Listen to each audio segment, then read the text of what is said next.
Welcome to Cowan, Tennessee, home of the steepest CSX railroad grade in the volunteer state.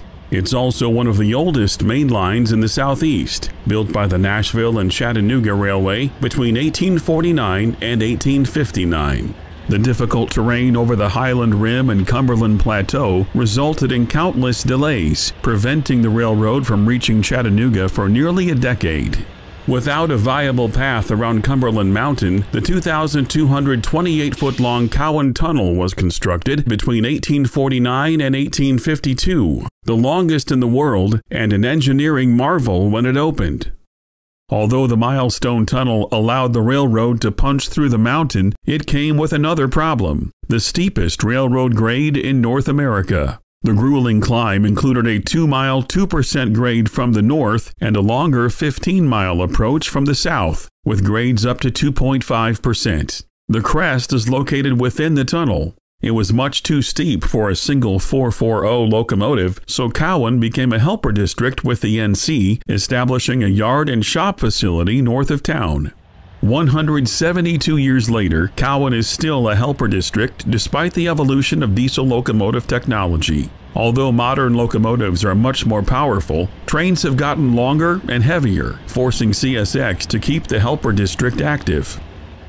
The modern-day NC main line is known as the Chattanooga or Chat Sub, running from its namesake to Nashville, a distance of 140 miles. The line sees approximately 15 daily freight trains, most requiring a manned helper at Cowan.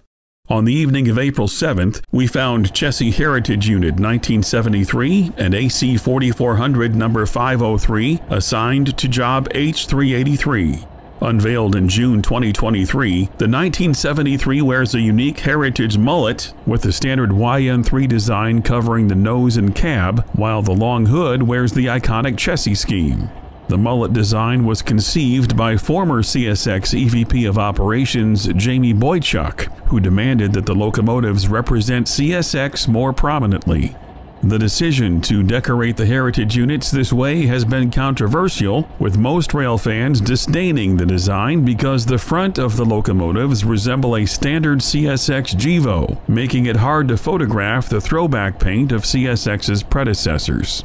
Nonetheless, many still document the heritage locomotives because they're different, which is why we ended up trackside in Cowan. This peaceful town of 1,800 people is well aware of its railroad heritage, with the former NC and St. L depot being the community's centerpiece. Opened in 1904 and closed to passenger service in 1965, the Cowan Depot was used for storage and a yard office for several years until the early 70s, when the L&N Railroad closed its doors for good. Sitting empty and unused, the railroad made plans to demolish it, but community leaders stepped up to save the historic structure. It was relocated in 1976 to the opposite side of the main line at a safer distance from the active track where it remains today.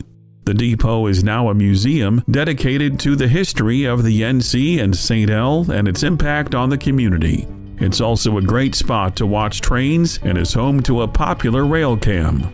Only a few minutes after setting up our cameras at the depot, we saw southbound coal train C904 with 2 wide-body GEs on the point and a mid-train DPU. The train weighed 15,561 tons and originated on the Evansville and Western Railway at White Oak Mine in Delafield, Illinois. It was transferred to CSX in Evansville, which transports the train to the Winya Generating Station in Georgetown, South Carolina.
Less than 10 minutes later, H383 returned light after pushing the coal drag through the mountain.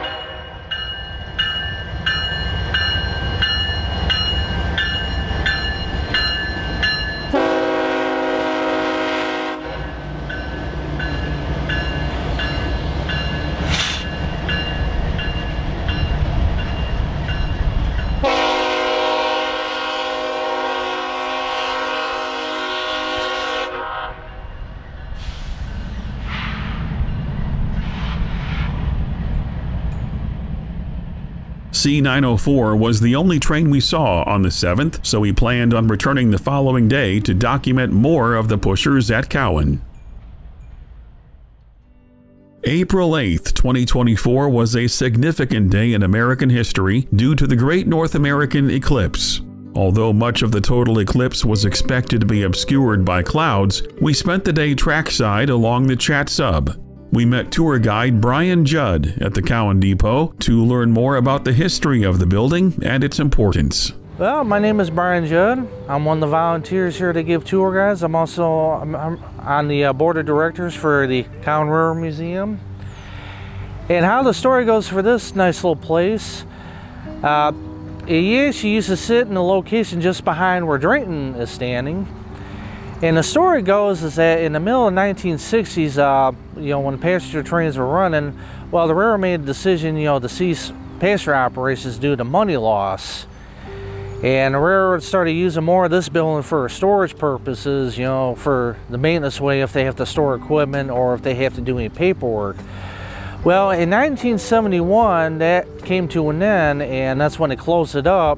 Well, railroad executives saw this building along the line and sitting there thinking, well, that's just an extra expense, for them to keep the building around. They were looking to tear it down. Word had gotten out to this town here in Cowan. They didn't want to see this, disappear because this building has been here since 1904 when it was first built. So a group got together by the name of the Cowan Beautification Project, and their whole idea was to raise funds as much as possible, buy the building from the railroad, and have it moved. And the reason they have it moved was, well, it used to sit next to the main line. So citing safety precautions is one. Okay, if they want to preserve it, it had to be moved to a safer location. So after them buying it for, let's say $1, which back in those days, that's dirt cheap for anybody to get a building like that.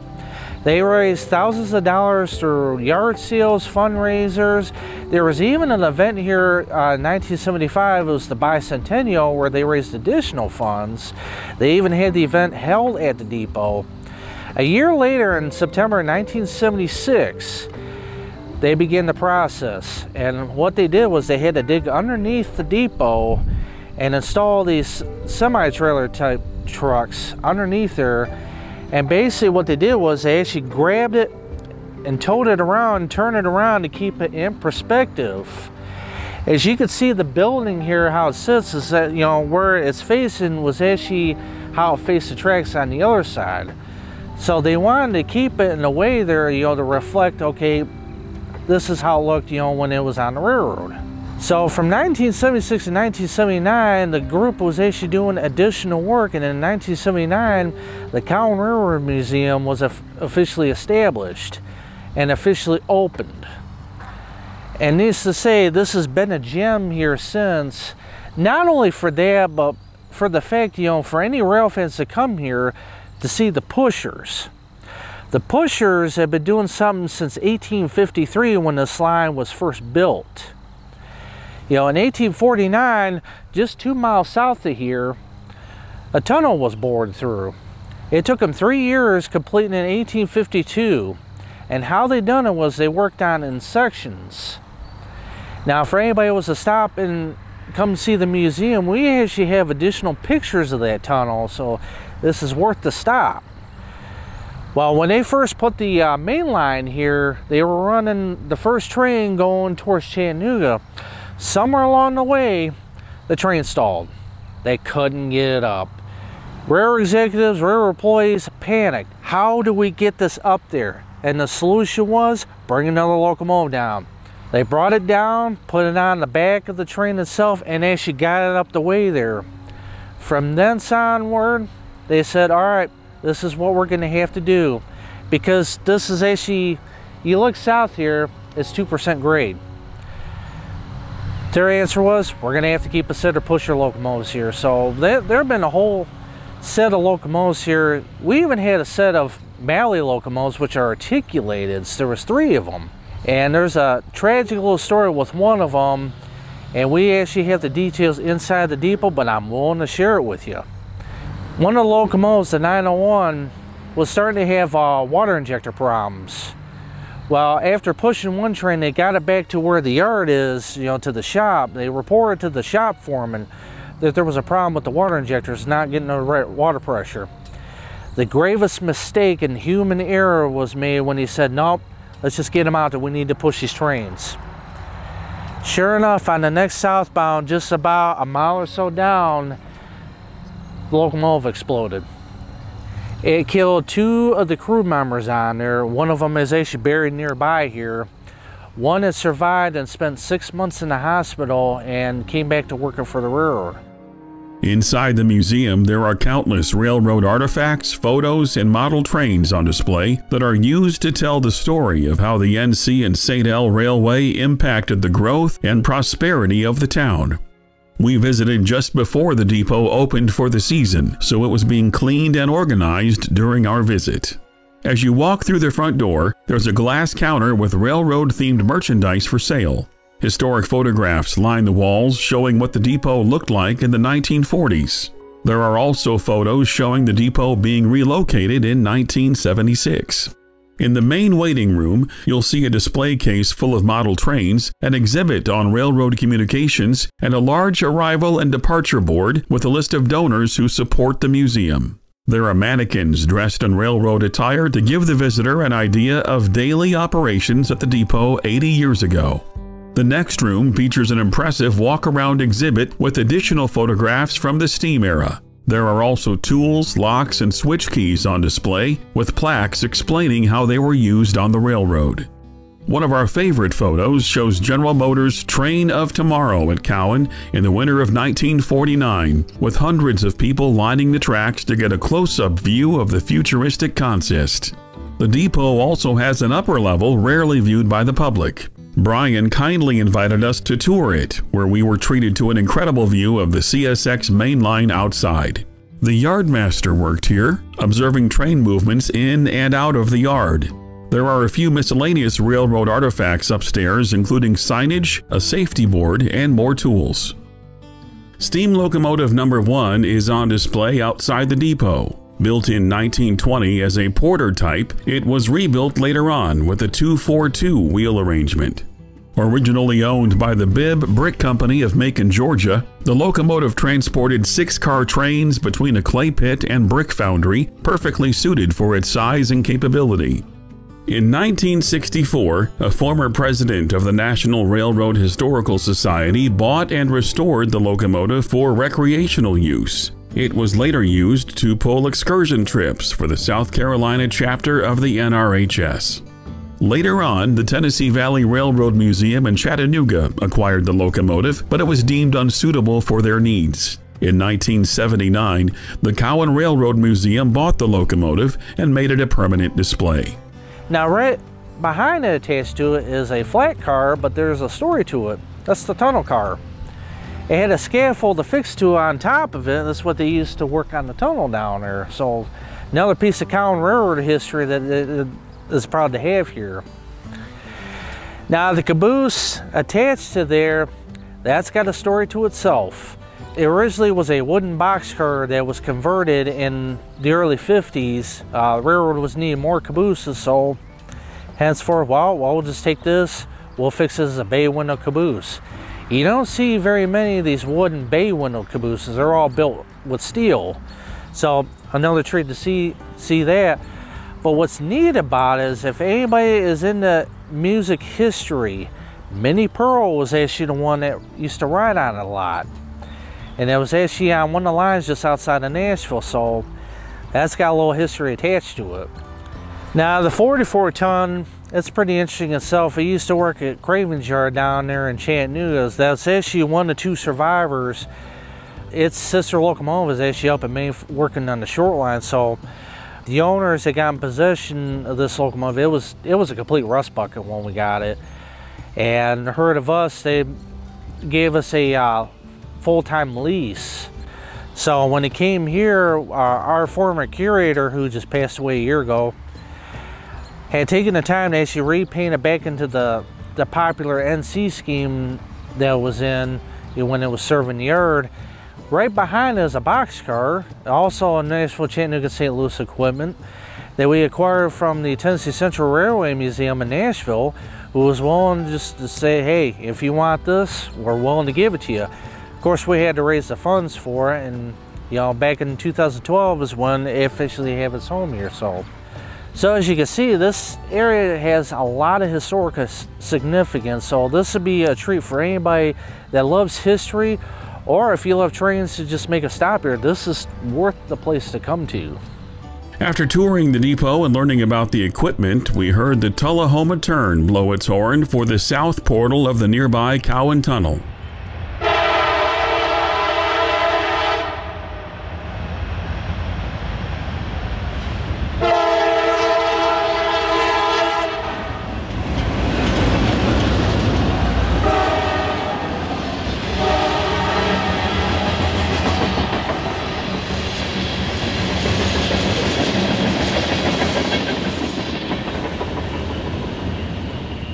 Running Monday through Friday is train L447. The turn runs from its namesake to Anderson, Tennessee, where it sets out and picks up cars from Lwaste, North America. On May 12, 2023, we recorded L447 at Anderson with a GP40-3 rebuild and a GP40-2.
Anderson is an unincorporated community of approximately 25 people in Franklin County on the Alabama border. In fact, Lwaste's rail yard is located in Alabama, while the production facility is in Tennessee. Lwaste handles on-site switching using a trackmobile. CSX simply sets out and picks up.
Limestone mining has been a part of this community for over 100 years. Franklin Industrial Minerals, Lawast's predecessor, has expanded the operation at Anderson several times throughout the 20th century. The plant's office building is the former post office, acquired many years ago by Franklin.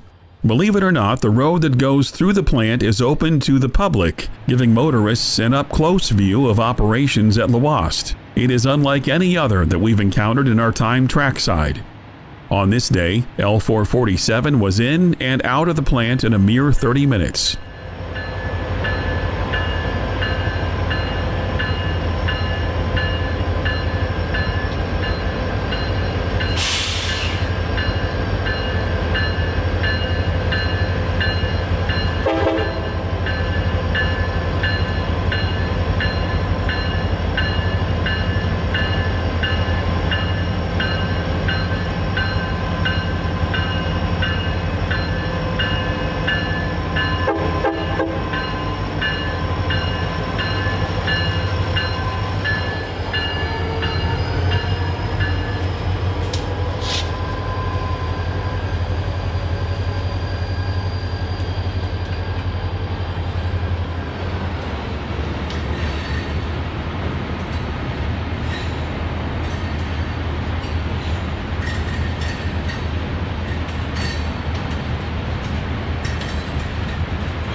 North of Anderson from Crownover Road, we caught L447 blasting off for Tullahoma. Note that the code line is still present to the left of the right-of-way.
Somehow, we beat the train to Sherwood and Cowan, proving you can chase a train up and over Cumberland Mountain.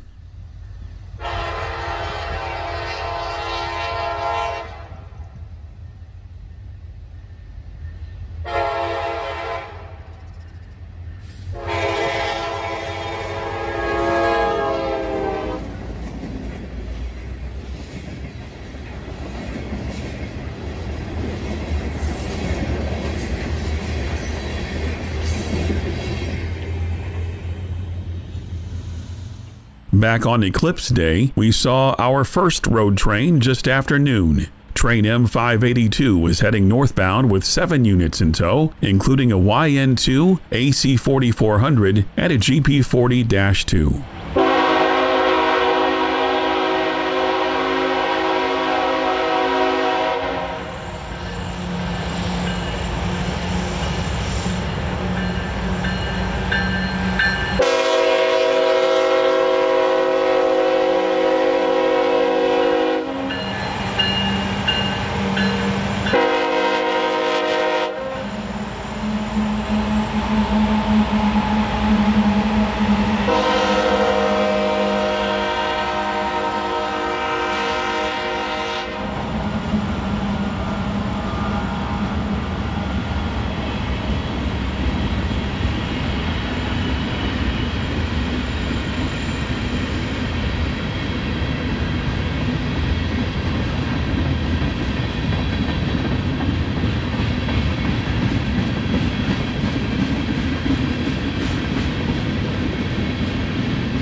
The northbound manifest had 165 cars at 9,942 feet in length. Only 10 were loads, with the train weighing in at 6,226 tons. Northbounds weighing over 5,850 tons and southbounds weighing over 6,600 tons require pushers over Cumberland Mountain. There are exceptions to the rule that depend on how many units the train has online and whether or not it has a distributed power unit mid-train. Even with multiple units and a DPU, pushers are often required. 582 is a daily manifest that runs between Fayetteville, North Carolina and Nashville, Tennessee, making stops to work at Hamlet and Monroe, North Carolina, then proceeding to Maxwell Yard in Greenwood, South Carolina. It then continues south to Georgia, where it works Palmer Yard in Decula, Howell Yard in Atlanta, and Cartersville. In Tennessee, the train stops in Chattanooga to work Wauhatchie Yard before taking the Chat Sub to its final destination, Radnor Yard, located on the Music City's south side.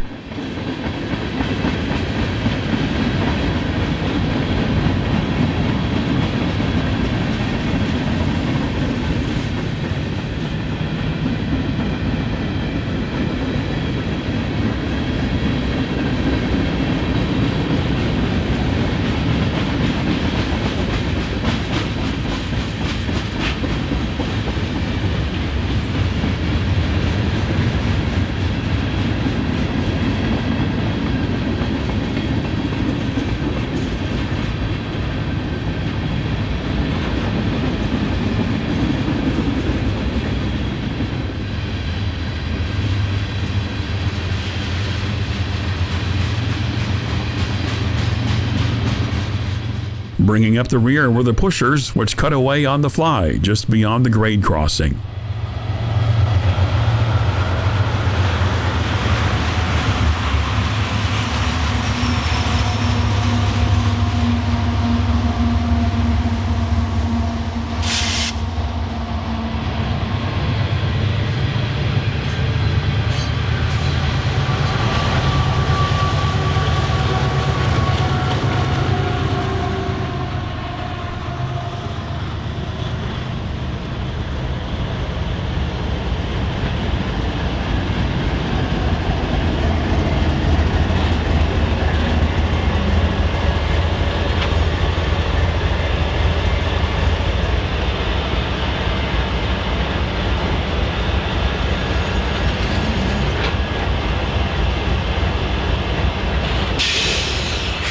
We also caught the pair of GEs returning to Cowan Yard, where they'd be shut down until the next southbound arrived.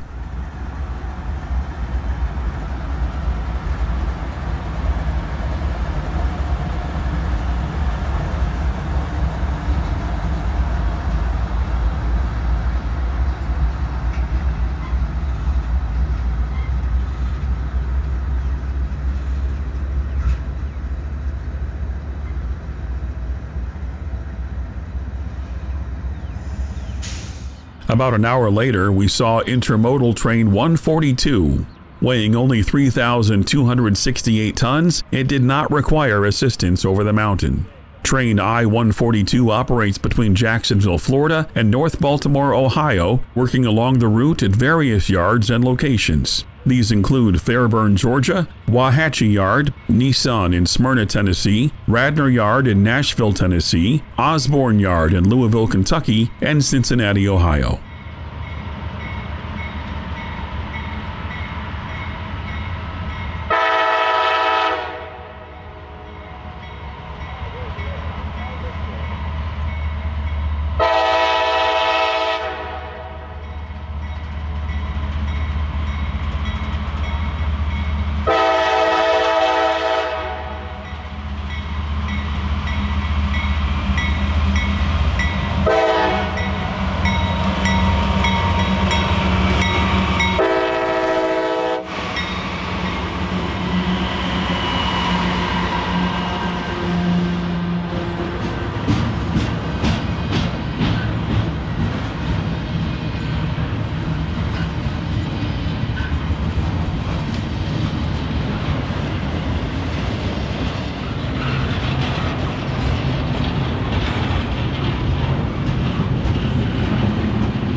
These empty auto racks on the rear are headed for Nissan in Smyrna. The plant opened in the early 1980s.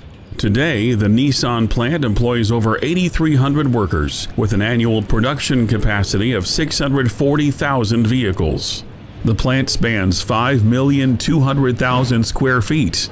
In 2012, Smyrna started producing Nissan's electric car, the Nissan Leaf, along with its batteries.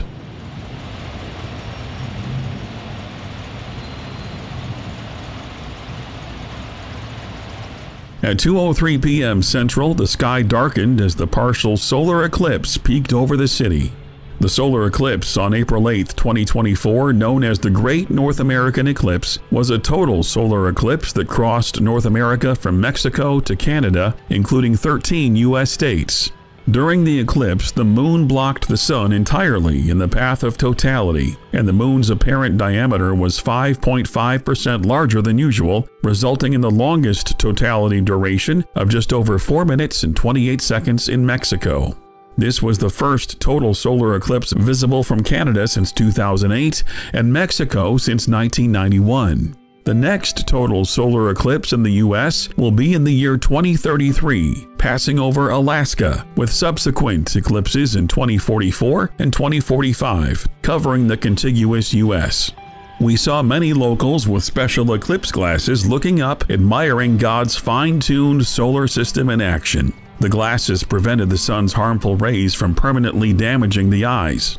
Sonic, America's drive-in restaurant, offered a free pair of eclipse glasses with the purchase of their blackout slush shake. For many, the eclipse was a reminder of how small we are and how infinite our universe is.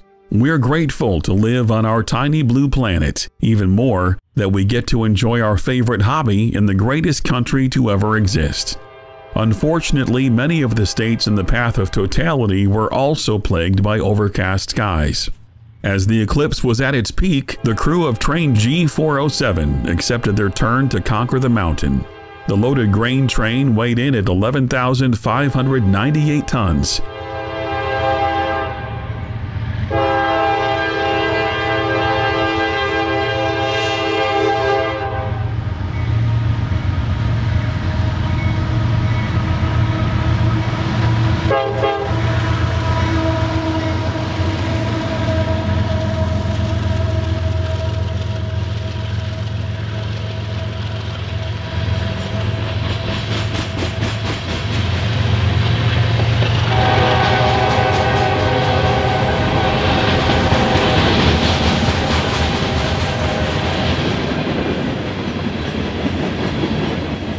G407 is an as-needed grain train that runs between Evansville, Indiana and Rockmart, Georgia, serving Kegel's Elevator.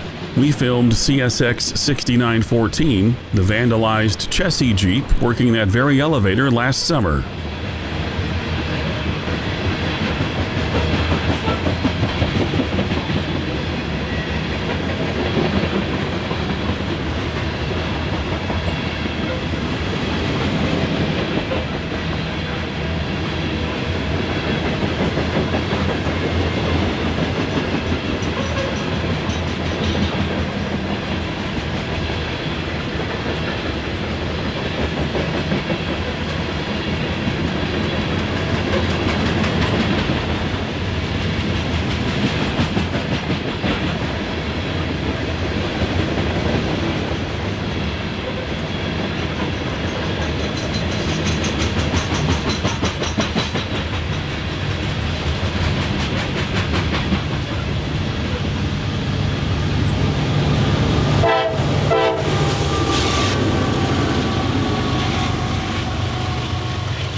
By the time the helpers passed us at the depot, the sun began to shine brighter, marking the end of the partial eclipse. After getting the train over the mountain, we saw the helpers return light once again.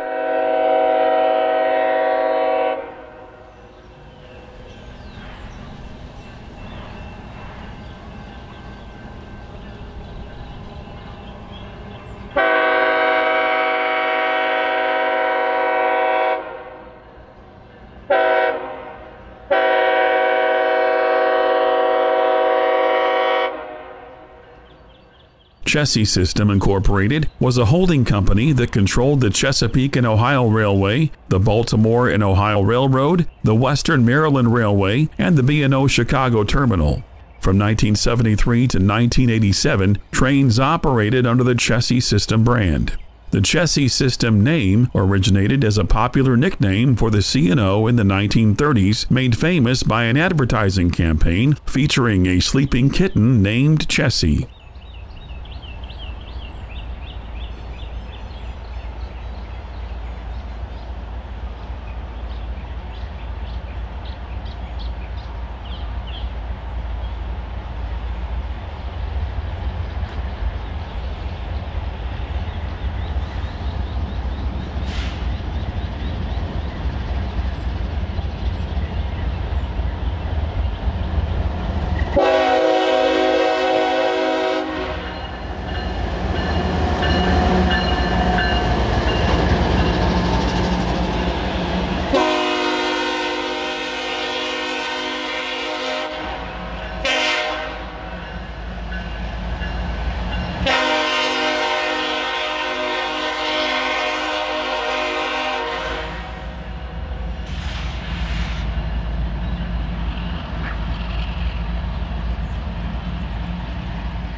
At Cumberland Street, we could see the lunar signal in the distance, a rather appropriate signal aspect for eclipse day.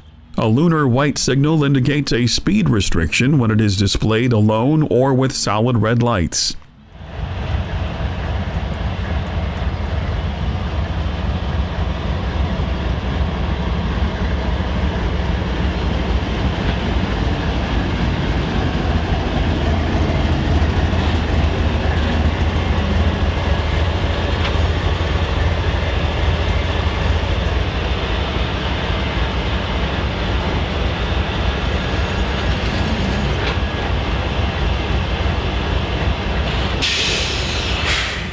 The modern facilities at Cowan Yard are a far cry from what they once were in the 1940s. Now this small yard office and a tiny signal shack are the only structures standing. Fuel is brought in by truck, so there isn't a need for a fuel rack. The pushers often remain on duty in Cowan for 92 days, which is the length of time between each required FRA locomotive inspection. These inspections are done at Wauhatchie Yard outside of Chattanooga, so road trains will set out new locomotives for the pusher job, while at the same time pick up the FRA dead units for delivery to Wauhatchie.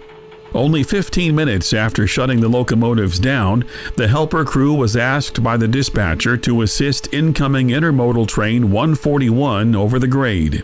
Typically, they don't shove intermodals over the mountain because they don't meet the weight requirement. However, the two trailing units on I-141 malfunctioned, and with only one good locomotive on the point, the pushers were needed.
We watched as the helper crew made their way to the north end of Cowan Yard.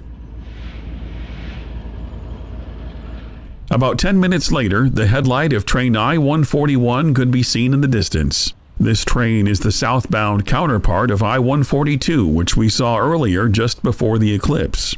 The auto racks are returning from Nissan in Smyrna and are loaded with the latest production vehicles for delivery to markets in the south. The train works the same yards as I-142, with its final destination being Duval Yard in Jacksonville.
At North Cowan, we were able to see the helpers tie on to the rear of the train from above. With 8,800 horsepower on the rear and 4,400 on the points of the train, I-141 was ready to ascend the hill. The train weighed in at 5,901 tons.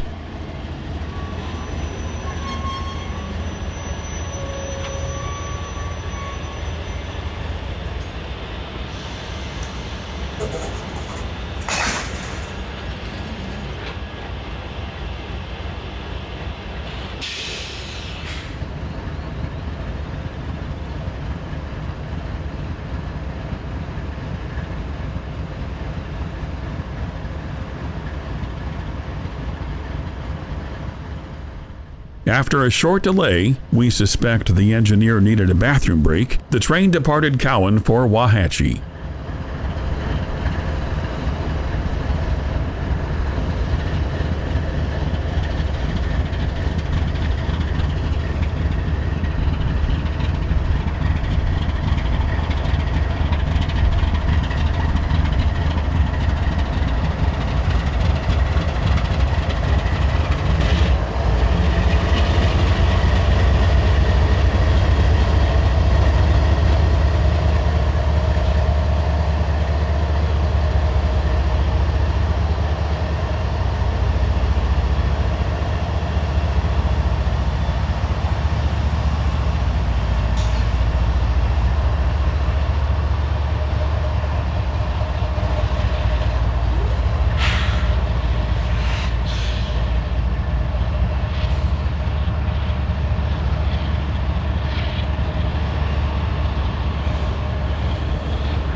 It didn't take the train long to get up to speed, running about 40 miles per hour at this point.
After seeing the intermodal and the helpers returning light, we decided to eat dinner at Fiesta Grill, a trackside Mexican restaurant, one of 3 in the small town.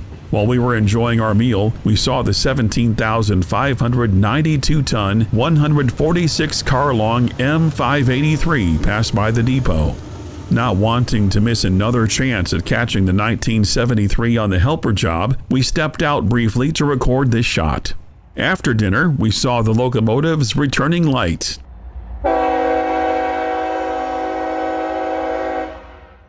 Up until the mid-80s, there was a small 3-track yard here where the yardmaster would watch from atop the Cowan depot.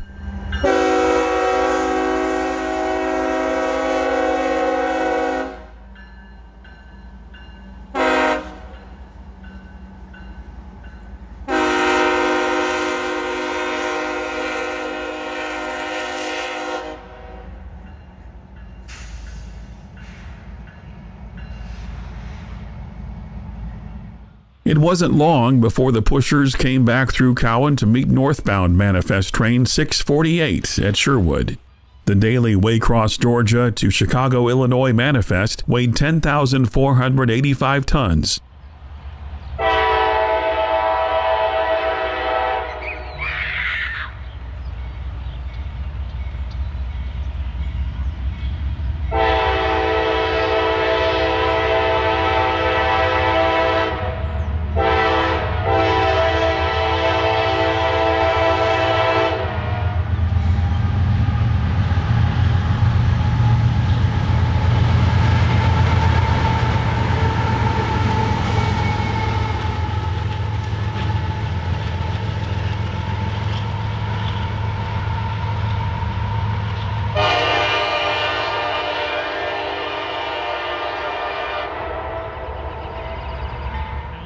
We set up for M648 at the north portal of Cowan Tunnel, 2 miles east of the depot.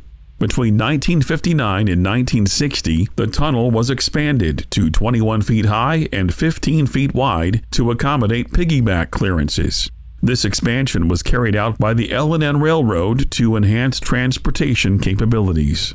Until May of 1985, the tunnel was notable for being the only one in the United States with a branch line crossing over its entrance, which provided a unique and captivating sight for railway enthusiasts and photographers alike.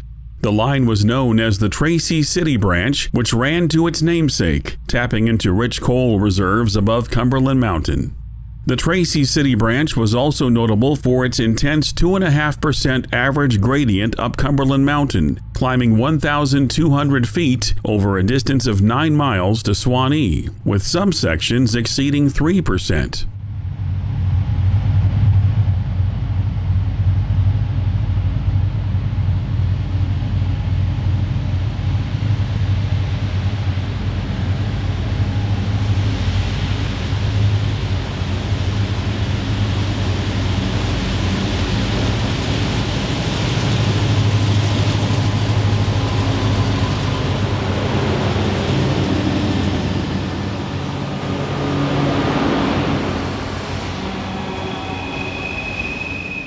On the point of M648 was CSX 4536, an EMD SD70 AC locomotive that was rebuilt a few years ago with upgraded electronics. It was originally built by EMD in November of 1999 as CSX 736, an SD70 Mac.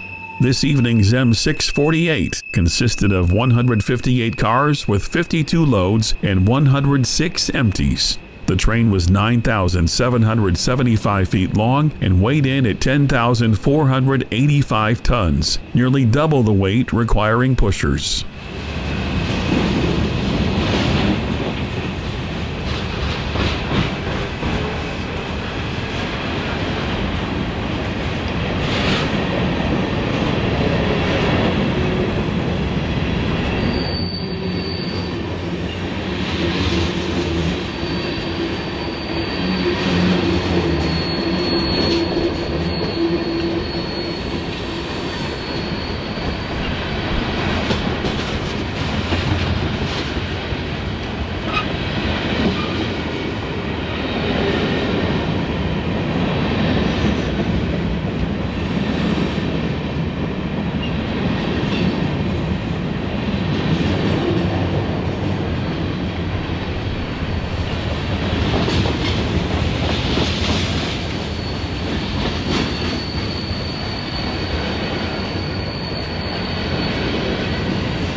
"81 years ago, in 1943, the NC and St. L considered replacing their two 882 Malley engines with three 210-4 locomotives designed by the Chesapeake in Ohio. By 1945, the original engines, numbered 900 through 902, each required a $25,000 overhaul and were out of service 43% of the time. They were eventually replaced by 282 Mikes, which were double-headed on the rear of nearly every train. As dieselization progressed, the line saw further changes with a pair of EMD GP7 locomotives taking over operations in the early 50s, thus ending the steam era forever in the town of Cowan.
We hope you enjoyed this video of the CSX manned helper operation at Cowan, Tennessee, and look forward to bringing you more coverage from this area soon. Look for an Abandoned Railways series video about the Tracy City branch to be released in late 2024. As always, thanks for watching. Until next time, happy railroading.